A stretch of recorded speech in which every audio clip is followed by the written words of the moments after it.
here's a quick guide to the 4 key players in contracting, who to talk to when, and how to get them on your side. In any given procurement, there will be an end user, a program manager, a contracting officer, and a small business specialist. The end user is just that, the person who will eventually work with the product or solution. If you happen to be able to speak to the end user to understand a bit more about the problem so that you can provide the best solution, great. But these are not the people with procurement authority. The same tends to go for the program manager, though this may vary depending on the size of the procurement. If you sell computers, for example, the end user is the worker who will be typing away each day, while the program manager is the manager of the department that needs new computers. The contracting officer and the small business specialist are the 2 players that most small businesses should and do focus on. And they're also the 2 that most small businesses do not utilize appropriately or effectively. The contracting officer is the person responsible for the procurement. They should know the details of what needs to be purchased, all the specifications, costs, etc., though they may need to check with the program manager for some of these answers if it's a technical procurement. The contracting officer should be your primary point of contact. They make the decisions. The small business specialist, however, represents the Office of Small and Disadvantaged Business Utilization and is there to be your advocate. But let me clarify that statement real quickly. When I say your advocate, I mean an advocate for all small business, not for your particular company. They don't know the details of specific procurements necessarily, and they do not make purchasing decisions. And this is where many small businesses get tripped up. Treating a small business specialist as you would a contracting officer is one quick way to not get what you want.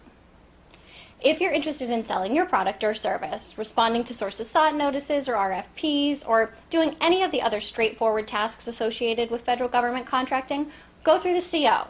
If you have an issue with the CO that you think disadvantages you as a small business, then you involve the small business specialist.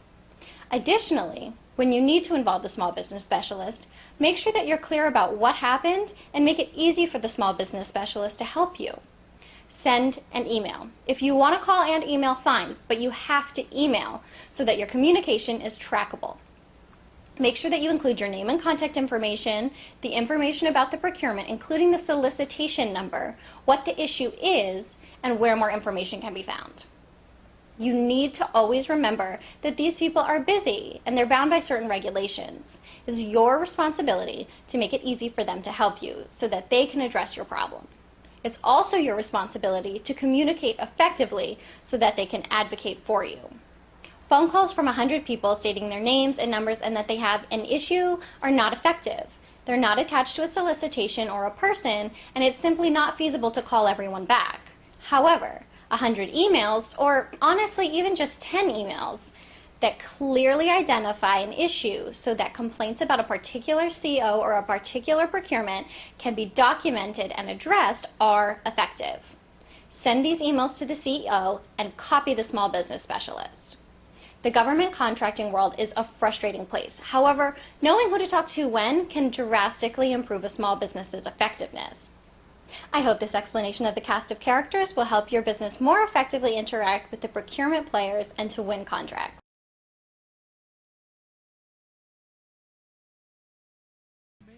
How difficult is it then for small business to enter into government contracts? Well, it depends on the small business. If you have a small business that wants to pursue government contracting and they take the steps necessary to be prepared for the government contracts, it's very easy. They can go after the contracts, they can prove that they're ready and they're prepared to do them, and they can win them just like their competitors.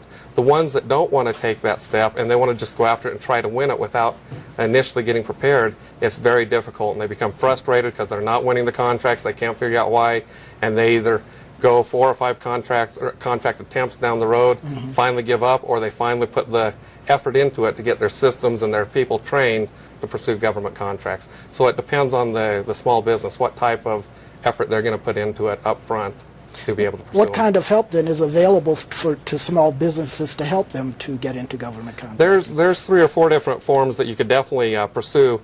Number 1 would be to go to your local SBA chapter, the Small Business Administration. They can provide all kinds of help guides. They have a website, www.sba.gov, that has tremendous training